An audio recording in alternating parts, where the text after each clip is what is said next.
साल 1961। भारत चीन युद्ध अभी शुरू नहीं हुआ था, लेकिन अक्साई चिन्ह पर चीन का हस्तक्षेप लगातार बढ़ रहा था। इस पर संसद में भी सवाल उठने लगे तो तत्कालीन प्रधानमंत्री जवाहरलाल नेहरू ने एक रोज सदन में कहा कि वो एक बंजर जमीन है जहां घास तक नहीं उगती। प्रधानमंत्री की इस टीप पर कांग्रेस के ही एक सांसद इतना नाराज हुए कि उन्होंने अपने गंजे सिर की तरफ इशारा करते हुए कहा, मेरे सिर पर कोई बाल नहीं उगते। क्या इसका यह मतलब है कि मेरे सिर की कोई कीमत नहीं? महावीर त्यागी नाम के उन सांसद की इस टीप से पूरी संसद ठहाकों से गूंज उठी। जवाहरलाल नेहरू खुद भी गंजे थे और इस तीखी प्रतिक्रिया ने उन्हें भरी संसद में पानी पानी कर दिया था। अब जरा कल्पना कीजिए, क्या आज किसी भी मुद्दे पर सत्ताधारी पार्टी का कोई सांसद मौजूदा प्रधानमंत्री से महावीर त्यागी की तरह तीखे सवाल पूछने की हिम्मत कर सकता है? महावीर त्यागी का जिक्र आज इसलिए ताकि आप उस लोकसभा सीट की तासीर को शुरुआत से समझ सकें, जहां से लोगों ने कभी ऐसे तेवर वाले व्यक्ति को अपना नेता चुनकर संसद भेजा था। नमस्कार, मैं हूं राहुल कोटियाल और आप देख रहे हैं बारामासा की इलेक्शन स्पेशल सीरीज विस्तार, जिसमें आज यात्रा होगी हरिद्वार लोकसभा सीट के इतिहास से लेकर वर्तमान तक की।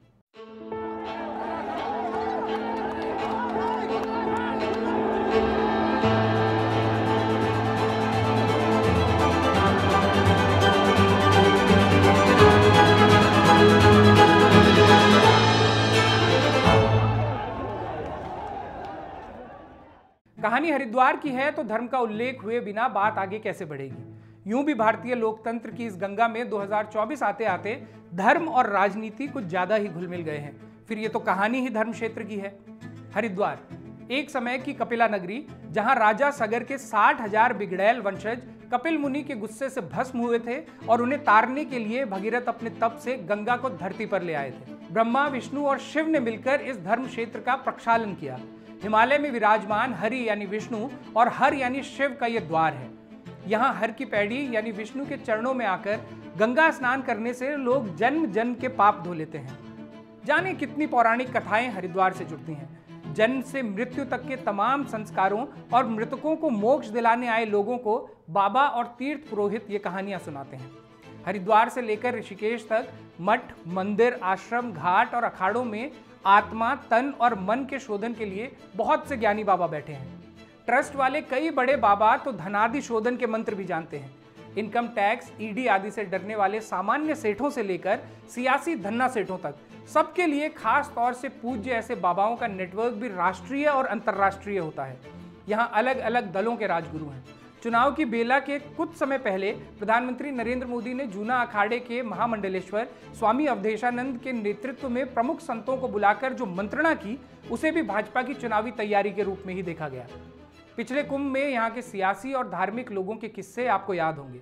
त्रिवेंद्र राज की उल्टी गिनती भी प्रधानमंत्री को लिखी गई एक प्रमुख संत की चिट्ठी से ही शुरू हुई थी। उस दौरान संत नगरी को राजनीति से जोड़ने वाली और भी कई बातें सुर्खियां बनी। एक विधायक तो महामंडलेश्वर बनने के लिए अपने राष्ट्रीय नेता को भी बीच में ले आए थे। वो गृहस्थ होते हुए भी पद चाहते थे, इसलिए धर्म रक्षकों ने उन्हें रोक लिया। अखाड़ा परिषद ने तब और भी गृहस्थ साधुओं को चिन्हित किया। महंगी गाड़ियों और जाने किस किस चीज के शौकीन विदेशों में धूम मचाने वाले एक बाबा की कहानी भी तब सामने आई। ये जिक्र इसलिए ताकि हम समझ सकें कि सन्यास का भी अपना वैभव है। कहीं सन्यासी नेता बनने की दौड़ में शामिल हैं तो कहीं नेता सन्यासी के पद को लालायित। हरिद्वार में मुख्यतः 3 तरह के सियासी सन्यासी हैं। सबसे मजबूत स्थिति में फिलहाल आरएसएस से जुड़े सन्यासी हैं। दूसरी श्रेणी कांग्रेस के दौर के कुछ समर्पित सन्यासियों की है और तीसरी श्रेणी उनकी जो सत्ता के हिसाब से कृपालु रहते हैं, काफी हद तक तटस्थ से नजर आते हुए। उधर साबिर अली शाह की दरगाह के पास कलियर के फकीर भी अपनी सियासी पहचान के लिए कुछ न कुछ करते ही रहते हैं। देवबंद भी यहाँ से दूर नहीं, जहाँ के धर्मगुरु तमाम मुस्लिम बिरादरियों को दीनी के साथ साथ सियासी तालीम भी देते रहते हैं। इस बार धार्मिक चेहरे पर्दे के पीछे हैं और मुख्य मुकाबले में खांटी सियासी चेहरे आमने सामने हैं। भाजपा ने पूर्व मुख्यमंत्री रमेश पोखरियाल निशंक को आराम देकर दूसरे पूर्व मुख्यमंत्री त्रिवेंद्र सिंह रावत को महारथी के रूप में सज्ज किया है। कांग्रेस के बुजुर्ग पूर्व मुख्यमंत्री हरीश रावत ने अपने इस पुराने कुरुक्षेत्र में खुद कृष्ण की पोशाक पहन ली है और अपने बेटे वीरेंद्र को अर्जुन की जगह बैठाया है। बाकी प्रत्याशी भी मोर्चा संभाले हुए हैं, लेकिन पहली नजर में तो यही लगता है कि मुख्य लड़ाई इन्हीं दोनों के बीच है। यहाँ हिंदू मुस्लिम की 64 और 34% की गणित चुनावी बिसात की आधार बनती है। फिर हिंदुओं में से 19-20% दलितों को चिन्हित कर तीसरे विकल्प के रूप में बसपा अपना शिविर सजाती है। लेकिन इस बार बसपा ने मुजफ्फरनगर जिले से जमील अहमद को अपनी कमान सौंपी है। पत्रकार से नेता बने निर्दलीय विधायक उमेश कुमार भी इस बार मैदान में हैं और अपने धनबल के बूते एक नए किस्म का समीकरण तैयार कर रहे हैं। यूं तो कुल 14 प्रत्याशी हैं, लेकिन इन 4 पात्रों के जरिए पूरी कहानी कही जा सकती है। लेकिन वर्तमान की इस कहानी पर आएं, उससे पहले हरिद्वार लोकसभा की एक इतिहास यात्रा पर चलते हैं। इस लोकसभा क्षेत्र का आज जो स्वरूप है, उसे वैसा बनने में कई दशक लगे। आज़ादी के बाद से उत्तराखंड में शामिल होने तक और उसके बाद भी हरिद्वार का राजनीतिक नक्शा कई बार बदला। आज जो इलाके इस लोकसभा क्षेत्र में आते हैं, वो कभी 2 अलग अलग लोकसभा क्षेत्रों में हुआ करते थे, एक देहरादून लोकसभा और दूसरी सहारनपुर लोकसभा। इसलिए आज की इस इतिहास यात्रा में इन दोनों अलग अलग लोकसभा सीटों का जिक्र आता रहेगा। हरिद्वार खुद भी कभी सहारनपुर जिले का हिस्सा था। उस दौर में लक्सर, रुड़की, बेहट, हरिद्वार और देहरादून मिलकर जिस लोकसभा क्षेत्र का निर्माण करते थे, उसे देहरादून लोकसभा कहा जाता था। देश में जब पहले चुनाव हुए तो यहाँ के लोगों ने महावीर त्यागी को अपना सांसद चुना। अपनी बेबाकी, साफगोई और अलहदा सोच के लिए विख्यात महावीर त्यागी साल 1931 में देहरादून जिला कांग्रेस के अध्यक्ष रहे थे और आज़ादी की लड़ाई में कई बार पंडित नेहरू के साथ जेल जा चुके थे। स्वतंत्र भारत की जब नींव रखी जा रही थी तो संविधान सभा में भी उनके जिम्मे कई अहम मसले आए। देश की पहली सरकार में जब वो राजस्व और व्यय मंत्री बने तो काले धन को सामने लाने के लिए उन्होंने स्वैच्छिक प्रकटीकरण योजना की शुरुआत की, जिसे त्यागी योजना के नाम से भी जाना गया। उन्होंने जब रक्षा मंत्रालय संभाला तो भारत को लड़ाकू विमान बनाने वाला दुनिया का पहला विकासशील देश बना दिया। जब उन्होंने कहा कि भारत किसी भी गुट से बंधा नहीं है और अपनी आत्मरक्षा के लिए किसी से भी हथियार खरीद सकता है, तो दुनिया तमाम ने उनके तेवर समझे। सेना में मुसलमानों की भर्ती के निर्देश भी उन्होंने दिए। राज्यों का गठन जब भाषाई आधार पर करने की बात हुई तो महावीर त्यागी इसके विरोध में खड़े हो गए। ऐसा ही विरोध उन्होंने चीन के प्रति लचर रवैया अपनाने पर पंडित नेहरू का भी किया और भरी संसद में अपने प्रधानमंत्री के खिलाफ तीखे कटाक्ष किए। वही कटाक्ष जिनका जिक्र इस प्रोग्राम की शुरुआत में भी किया गया था। जवाहरलाल नेहरू की मौत के बाद भी महावीर त्यागी केंद्र में मंत्री रहे और 5वें वित्त आयोग के अध्यक्ष भी बने। कांग्रेस पार्टी का विभाजन हुआ तो वे कांग्रेस ओ के नेता बने और उन्होंने आपातकाल के खिलाफ भी जमकर मोर्चा खोला। साल 1952 से 1967 तक महावीर त्यागी लगातार इस सीट से चुने जाते रहे। 1967 में विपक्ष ने उनकी घेराबंदी कर उनके मुकाबले निर्दलीय यशपाल सिंह को करीब 40,000 वोट से जिता दिया। इसके बाद साल 1971 में मुल्कराज सैनी ने यह सीट एक बार फिर से कांग्रेस के लिए जीती। दूसरी तरफ इस पूरे दौर में इसी के समकक्ष सहारनपुर नाम की वो दूसरी लोकसभा सीट थी जिसमें आज के हरिद्वार जिले के बाकी हिस्से, सहारनपुर और मुजफ्फरनगर का क्षेत्र आता था। इस सीट से भी एक दिग्गज नेता लगातार 5 बार लोकसभा चुनाव जीते, जिनका नाम था सुंदरलाल। जवाहरलाल नेहरू से लेकर राजीव गांधी के दौर तक सक्रिय राजनीति में रहने और कई बार सांसद चुने जाने के बाद भी सुंदरलाल ने कभी कोई मंत्री पद या पार्टी पदाधिकारी बनने का प्रस्ताव नहीं स्वीकारा। वे साल 1952 से लेकर 1971 तक लगातार 5 बार सहारनपुर सीट से सांसद चुने गए। बेहद सरल जीवन शैली वाले सुंदरलाल हमेशा लोगों के बीच घूमते रहते। पोस्टकार्ड पर मिली शिकायत के निस्तारण के लिए अफसरों और मंत्रियों से फॉलोअप लेते और काम हो जाने पर शिकायतकर्ता को खबर कर देते। बस यही उनकी कुल राजनीति थी। वो जहां भी जाते अपने घर का पता दे आते और सबसे कहते कि बस एक पोस्टकार्ड में अपनी बात लिखकर भेज देना। इलाहाबाद विश्वविद्यालय में कभी हेमवती नंदन बहुगुणा के सहपाठी रहे सुंदरलाल आजीवन कुंवारे रहे। उनके झोले में मिलने वाले 2-3 जोड़ी कपड़े ही उनकी संपत्ति थी। लंबे समय तक उनके साथ रहे जयानंद शर्मा उनसे जुड़ा एक किस्सा ये भी बताते हैं कि साल 1984 में जब एक चुनाव के बाद उनके 2 साथी उनसे मिलने दिल्ली आए और उन्हें बताया कि लोगों ने चुनाव के लिए जो पैसे दिए थे उसमें से 60,000 रुपये बच गए हैं, तो उन्होंने तुरंत ही एक अनाथालय के प्रतिनिधि को बुलाया और पूरी रकम उसे सौंप दी। आज़ादी के बाद से लगातार 2 दशक तक चुनाव जीतते रहे सुंदरलाल को अपनी पहली हार का सामना साल 1977 में करना पड़ा। यह आपातकाल के बाद का वो समय था जब देश भर में जनता लहर चल रही थी। हरिद्वार भी अब एक अलग लोकसभा सीट बन चुकी थी, जहां चौधरी चरण सिंह का जबरदस्त जादू चला और कांग्रेस के सुंदरलाल जनता दल के भगवान सिंह से चुनाव हार गए। फिर साल 1980 में जनता दल सेक्युलर के जगपाल सिंह यहां से सांसद बने, लेकिन 1984 में काफी बुजुर्ग हो चुके सुंदरलाल एक बार फिर से यहां से जीतकर संसद पहुंचे।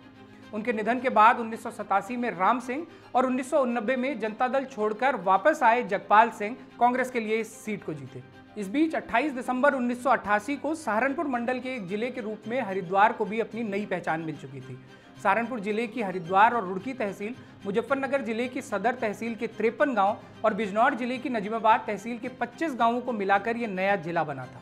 हरिद्वार जब ये नया स्वरूप ले रहा था तो देश की राजनीति भी अपना आकार बदल रही थी। राम मंदिर आंदोलन तेज हो रहा था और कमंडल का दौर शुरू हो रहा था।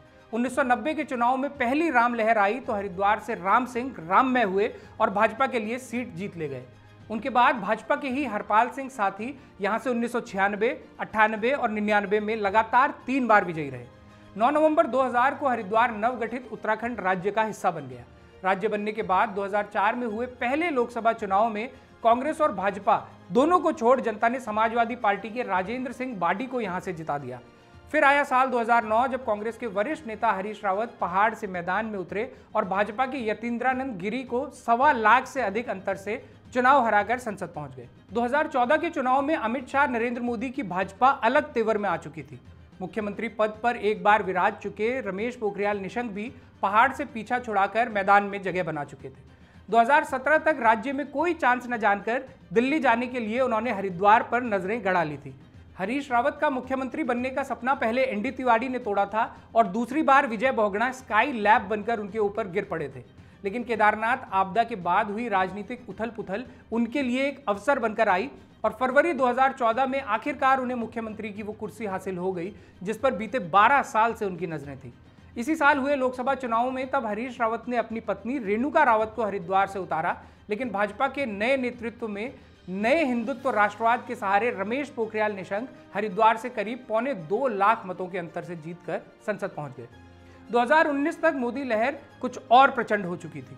प्रत्याशी गौण हो गए थे और सारी सीटों पर जैसे नरेंद्र मोदी खुद ही चुनाव लड़ रहे थे। शायद रमेश पोखरियाल निशंक को खुद भी अंदाजा नहीं रहा होगा कि दूसरी बार जब वो संसद पहुंचेंगे तो 52% से ज्यादा वोट लेकर पहुंचेंगे। इस बार उनके खिलाफ लड़े कांग्रेस के अमरीश कुमार को 32% वोट मिले थे और सपा से दोस्ती की वजह से बसपा का वोट भी इस बार थोड़ा बढ़कर 13.65% हो गया था। अब मौजूदा चुनाव के समीकरणों का आकलन पिछले चुनावों के आंकड़ों से करें उससे पहले हरिद्वार सीट के मुख्य प्रत्याशियों को थोड़ा थोड़ा जान लेते हैं। इनमें सबसे पहला नाम है प्रदेश के पूर्व मुख्यमंत्री त्रिवेंद्र सिंह रावत का। कुछ विवादास्पद फैसलों, कुंभ मेले को लेकर उठे सवालों और अपने ही कुछ नेताओं की खुली बगावत के बाद मुख्यमंत्री की कुर्सी से उतारे गए त्रिवेंद्र सिंह रावत को चुनाव में उतारकर भाजपा ने उनका वनवास तो फिलहाल खत्म कर दिया है। हालांकि इसके साथ ही एक अन्य पूर्व मुख्यमंत्री रमेश पोखरियाल निशंक का वनवास शुरू हो चुका है। बहरहाल कुंभ के आयोजन और कई अहम फैसलों में त्रिवेंद्र के खास सलाहकार रहे मदन कौशिक इस चुनाव में उनके सारथी की भूमिका में है। लेकिन जितना समय त्रिवेंद्र रावत राजनीतिक वनवास में रहे उतने समय में सियासी गलियारों में कई नए समीकरण बन चुके हैं। पुरानी परछाइयों से अलग पुष्कर सिंह धामी का अब अपना एक नया आभा मंडल है जिसमें त्रिवेंद्र से नाराज पुराने दिग्गज भी अपना तेज डाल रहे होंगे। निशंक के दुख का साया भी कहीं ना कहीं पड़ ही रहा है।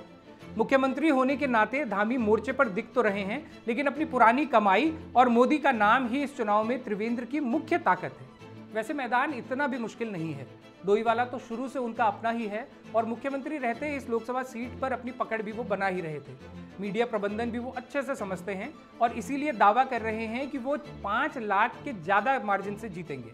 लेकिन भाजपा के अंदरूनी समीकरण और कांग्रेस के रावत शायद ही त्रिवेंद्र को इतना बड़ा कद पाने दें। त्रिवेंद्र रावत के लिए मुकाबला भले ही मुश्किल ना हो, लेकिन इतना हलवा भी नहीं है। उनके सामने कांग्रेस के प्रत्याशी वीरेंद्र रावत मैदान में हैं, जिनका सारथी बन हरीश रावत रथ हाँक रहे हैं। परिवारवाद और पुत्र मोह की तोहमत के साथ पूरे प्रदेश की चिंता से परे हरीश रावत हरिद्वार तक ही सिमट गए हैं। कभी अल्मोड़ा सीट उनकी जमीन हुआ करती थी, जिसे खिसके हुए अब कई दशक बीत चुके हैं। 2009 में वो हरिद्वार से आखिरी बार जीते थे। 2014 में उन्होंने अपनी पत्नी रेणुका रावत को हरिद्वार से लड़वाया था, लेकिन जिता नहीं सके। 2009 में सभी विधानसभा क्षेत्रों से बढ़त लेते हुए हरीश रावत 42% वोट ले गए थे। उसके बाद के 2 चुनावों में आधे से ज्यादा वोट लेकर भाजपा ने अपनी जमीन मजबूत कर ली है। कांग्रेसी ही कह रहे हैं कि 2014 में हरीश रावत खुद लड़ते तो शायद सीट न जाती और इस बार भी बड़े रावत का ही लड़ना बेहतर होता। अब देखिए, वैसे तो इस सेगमेंट में बात होनी चाहिए थी कांग्रेस प्रत्याशी वीरेंद्र रावत की, लेकिन सारी चर्चा हो रही है उनके पिता हरीश रावत पर। लेकिन क्या किया जाए, आखिर वीरेंद्र रावत की राजनीतिक पहचान ही सिर्फ इतनी है कि वो हरीश रावत के बेटे हैं। हरक सिंह के ईडी जांच में फंसने और करण माहरा के भी पीछे हटने के बाद हरीश रावत के पास बेटे के लिए टिकट मांगने के पर्याप्त तर्क थे, लिहाजा उन्होंने यही किया। हरिद्वार के महारथियों में तीसरा नाम विधायक उमेश कुमार का भी लिया जाने लगा है, संभवतः उनके धनबल की वजह से, क्योंकि वो उत्तराखंड से लड़ रहे सबसे अमीर प्रत्याशियों में से एक हैं। निर्दलीय होते हुए भी विधायकी का चुनाव वो जीते थे, तो इसमें उनके धनबल को ही सबसे अहम माना गया था। कई विवादों से घिरे उमेश कुमार उत्तराखंड राज्य बनने के कुछ दिन बाद देहरादून पहुंचे तो लोगों ने उन्हें एक राष्ट्रीय अखबार के राष्ट्रीय ब्यूरो के पत्रकार के रूप में जाना। टॉप और खास लोगों तक पहुंच बनाने में माहिर उमेश ने तब मुख्यमंत्री भगत सिंह कोश्यारी तक भी पहुंच बना ली थी। एनडी तिवारी के शासन में तो सत्ता के गलियारों में उनकी इतनी पैठ बन चुकी थी कि सरकारी गनर उनके साथ चला करते थे। फिर एनएनआई न्यूज एजेंसी बनाकर उन्होंने कुछ नए पुराने पत्रकारों का नेटवर्क तैयार किया और साथ साथ कुछ मित्रों के साथ प्रॉपर्टी के धंधे से भी जुड़े। खंडूड़ी कार्यकाल में ज्यादा चर्चा में नहीं रहे, लेकिन निशंक ने इनसे जरूर मोर्चा लिया। निशंक के मुख्यमंत्री पद से हटते ही सब कुछ पूर्ववत चलने लगा। इस बीच देहरादून में दोपहर का एक अखबार और यूपी उत्तराखंड में नेटवर्क वाला एक चैनल उन्होंने लॉन्च किया। इसी के इर्द गिर्द पत्रकारिता से प्रभाव बनाने वाले और राज खोदने वाले पत्रकारों की एक टीम तैयार हुई। कहा जाता है कि उमेश बड़े बड़ों के राजदार हैं। विजय बहुगुणा के कार्यकाल में तो नेता नगरी से लेकर टॉप अफसरशाही तक उनकी पकड़ में थी। केदारनाथ आपदा में उनकी एविएशन कंपनी के हेलीकॉप्टर को लाखों के भुगतान सहित कई मामलों पर सवाल उठे। इस बीच प्रॉपर्टी का काम भी खूब चला। इसके भी कई रोचक किस्से सुने जाते हैं। हरक सिंह, विजय बहुगुणा, सुबोध उनियाल आदि उनके खास मित्रों में गिने जाते हैं। हरीश रावत का स्टिंग ऑपरेशन कराकर सरकार गिनाने का कीर्तिमान भी उनके नाम है। त्रिवेंद्र राज आया तो उनसे उमेश कुमार की इतनी बिगड़ी कि मुकदमेबाजी की नौबत आ गई। आज भी वो गाहे बगाहे त्रिवेंद्र रावत को धूल चटाने की ताल ठोकते रहते हैं और इस बार तो उनके खिलाफ ही चुनाव मैदान में है। भाजपा के राष्ट्रीय अध्यक्ष जेपी नड्डा, गृह मंत्री अमित शाह, ऑपरेशन लोटस जैसे अभियानों में अहम भूमिका निभाने वाले कैलाश विजयवर्गीय और मुख्यमंत्री धामी से भी उमेश कुमार के बहुत अच्छे रिश्ते बताए जाते हैं। माली हैसियत ऐसी कि टिहरी की महारानी और सतपाल महाराज के बाद प्रदेश के सबसे धनी नेता हैं। अक्सर नेता अपनी संपत्ति कम ही बताते हैं, फिर भी उमेश कुमार की घोषित संपत्ति 72 करोड़ है। घोषित संपत्ति। हरिद्वार सीट के चौथे अहम प्रत्याशी बसपा के मौलाना जमील अहमद कासमी हैं। ज्वालापुर के एक मदरसे से जुड़े हैं और मुजफ्फरनगर का मीरापुर इनकी सियासी प्रयोगशाला रही है। इधर काफी प्रभावी झोजा बिरादरी से हैं। शाहपुर, महाबतपुर, कलियर, नगला इमरती, पाडली गुजर आदि इलाकों में इस बिरादरी के अच्छे खासे वोट हैं। पहले भावना पांडे को बसपा में लेकर प्रत्याशी बनाने और फिर हटाने के पीछे त्रिवेंद्र रावत और भावना पांडे की मुलाकात भी बताई जा रही है। भावना के लिए मुस्लिम और दलित वोट सहेज पाना आसान नहीं था। अब इनमें से कुछ वोट जमील अगर ले गए तो इससे कांग्रेस को नुकसान हो सकता है। वैसे झबरेड़ा में बसपा की जड़ें जमाने वाले पूर्व विधायक हरिदास और उनके बेटे पूर्व बसपा प्रदेश अध्यक्ष आदित्य ब्रिजवाल को हटाने से भी बसपा काफी कमजोर हुई है। आम मुस्लिम वोटरों में भाजपा के साथ बसपा से भी नाराजगी है। ऐसे में जमील के लिए रंग जमाना आसान नहीं है। पूरे हिंदुस्तान की तरह हरिद्वार में भी जाति, धर्म और प्रत्याशी का धनबल अहम भूमिका निभाने वाला है। इस बार के चुनाव में इलेक्टोरल बॉन्ड, सत्ता का दुरुपयोग, ईडी, सीबीआई, भ्रष्टाचार, महंगाई और बेरोजगारी जैसे मुद्दों का हरिद्वार सीट पर फिलहाल बहुत ज्यादा असर नहीं दिख रहा। प्रदेश सरकार के खिलाफ कुछ सत्ता विरोधी रुझान तो है, लेकिन ये दोनों फैक्टर मिलकर भी यहाँ इतने बड़े नहीं बनते दिख रहे कि पूरी हवा ही बदल दें। राष्ट्रीय और प्रदेश स्तर पर कथित हिंदू राष्ट्रवाद को हाल के वर्षों में हरिद्वार समेत पूरे प्रदेश में खूब हवा दी गई और उसका अच्छा खासा प्रभाव वोटरों पर है। ऐसे में मुस्लिम वोटों के पोलराइजेशन की बात कही तो जाती है, लेकिन हरिद्वार में ऐसा होता भी नजर नहीं आता। यहाँ मुस्लिम वोटों को एक राजनीतिक ताकत के रूप में सबसे पहले मायावती ने पहचाना था। दलित मुस्लिम समीकरण बनाकर उन्होंने 2007 में तो अपने 6 विधायक जिता लिए थे। इनमें से 3 मुस्लिम थे। 2022 में चुने गए उनके दोनों विधायक भी मुस्लिम ही हैं। 1/3 से अधिक मुस्लिम वोटों को पकड़े रहने के लिए ही बसपा ने अंतिम क्षणों में अपना प्रत्याशी बदलकर मुजफ्फरनगर से जमील अहमद को इस मोर्चे पर लगाया है। कुछ लोग कह रहे हैं कि ये बिसात भाजपा में शहजाद के मित्र और त्रिवेंद्र सिंह के सारथी मदन कौशिक की बिछाई हुई है। क्षेत्र के कुछ मुस्लिम नेताओं से बातचीत करने पर एक बात साफ होती है कि बसपा में सक्रिय रहे मुसलमान भले ही भाजपा को नापसंद करते हों, लेकिन उसे हराने की उम्मीद से कांग्रेस के साथ जाने वाले भी नहीं हैं। उमेश कुमार अपनी टीम के बूते अपने क्षेत्र खानपुर के अलावा कलियर, मंगलोर और भगवानपुर में खासकर मुस्लिम वोटों को टारगेट कर रहे हैं। लोग मान रहे हैं कि उमेश के नोट उनके लिए वोट लाएंगे।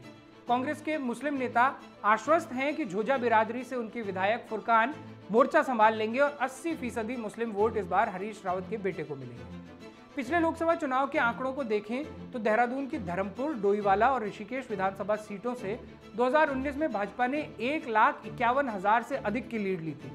ये 3 क्षेत्र जिले के उन खास इलाकों में शामिल हैं जहां पिछले कुछ सालों में तेजी से जनसंख्या बढ़ी है। यहां बाहर से आकर भी लोग बसे हैं, लेकिन पहाड़ से उतरने वालों की संख्या ही अधिक है। 40,000 से ज्यादा मुस्लिम और कुछ दलित आबादी वाले धर्मपुर में पहले कांग्रेस से दिनेश अग्रवाल निश्चिंत रहा करते थे, लेकिन फिर भाजपा से पूर्व मेयर विनोद चमोली ने उनकी जमीन छीन ली। वैसे अब दिनेश अग्रवाल भी भाजपा ज्वाइन कर चुके हैं। विनोद चमोली अभी त्रिवेंद्र के लिए बहुत एक्टिव नहीं दिख रहे, लेकिन कांग्रेस में भी यहाँ कोई जोश नहीं है। भाजपा ने कम से कम अपने बूथ तो मजबूत किए ही हैं। कांग्रेस के सभासद फिलहाल उसमें भी पिछड़े हुए नजर आ रहे हैं। डोईवाला में त्रिवेंद्र रावत ने हर तरह के लोगों को जोड़ा है। मुख्यमंत्री रहते उन्होंने जिन लोगों को उपकृत किया वो उत्साह से उनका साथ दे रहे हैं। यहाँ से हरिद्वार तक त्रिवेंद्र से मोर्चा लेने में एक ही व्यक्ति सक्षम था, लेकिन हरक सिंह नाम का वो व्यक्ति भी फिलहाल अपनी ही उलझनों में फंसा हुआ है। ऋषिकेश से 2019 में 63,000 से अधिक की लीड लेने वाली भाजपा के नेता बहुत उत्साह तो नहीं दिखा रहे, लेकिन पार्टी संगठन यहाँ मजबूत है। हरिद्वार शहर की सीट मदन कौशिक की है। व्यापारियों, मठों, मंदिरों और अखाड़ों आदि में भी देख लें तो हरीश रावत की पकड़ अब पहले जैसी नहीं रही। हरिद्वार ग्रामीण सीट अनुपमा को उनके पिता ने जरूर दिलाई थी और कांग्रेस का यहाँ नेटवर्क भी ठीक है, लेकिन लोग ये भी कहते हैं कि अनुपमा से हरीश रावत जैसा रिस्पांस नहीं मिलता। चौहान, गुज्जर और गढ़वाली वोटों पर हरीश रावत की पकड़ रही है, इसीलिए त्रिवेंद्र इस क्षेत्र पर कुछ ज्यादा ही फोकस कर रहे हैं। यहाँ स्वामी यतीश्वरानंद जैसे निशंक के करीबी भी फिलहाल उदासीन नजर आ रहे हैं। बीएचएल रानीपुर में 2019 में भाजपा ने कांग्रेस से 2 गुने वोट लिए थे, लेकिन 2022 के विधानसभा चुनावों में ये अंतर काफी कम रह गया था। हरिद्वार लोकसभा में जो 14 विधानसभाएं आती हैं, उनमें से फिलहाल भाजपा के पास 6, कांग्रेस के पास 5, बसपा के पास 2 सीट है। एक सीट निर्दलीय विधायक उमेश कुमार की है, जो लोकसभा चुनावों में भी भारी तामझाम के साथ मैदान में है। जाते जाते आपको इन चुनावों में हो रहे एक नए डेवलपमेंट के बारे में भी बताते हैं। उत्तर भारत की राजनीति में इन दिनों योगी और मोदी को आमने सामने दिखाकर ठाकुर कार्ड भी खेला जा रहा है। मोदी मजबूत होंगे तो योगी खतरे में आ जाएंगे, ऐसा नैरेटिव बनाने की कोशिश उत्तर प्रदेश के बाद उत्तराखंड में भी होने लगी है। राजनाथ सिंह के सहारनपुर के कार्यक्रम के पीछे भी यही वजह बताई जा रही है, जिसमें हरिद्वार के ठाकुर नेता भी शामिल हुए। फूलन देवी की हत्या करने के अभियुक्त शेर सिंह राणा रुड़की से इस मुहिम में लगे हैं। अब ये नैरेटिव वोटर पर क्या और कितना असर डालेगा पता नहीं, लेकिन कांग्रेस इसे जमकर भुनाने की तैयारी जरूर कर रही है। तो ये था हरिद्वार लोकसभा सीट का इतिहास और वर्तमान। इसका भविष्य क्या होगा, ये आप ही लोग आने वाली 19 अप्रैल को तय करेंगे। हरिद्वार से जुड़ी ये तमाम जानकारियां आपके लिए जुटाई थी वरिष्ठ पत्रकार दिनेश जुयाल ने। आपको ये प्रोग्राम कैसा लगा कमेंट करके हमें जरूर बताएं। प्रदेश की बाकी लोकसभा सीटों का विस्तार भी हम जल्द लेकर हाजिर होंगे। जुड़े रहिए 12 बजे।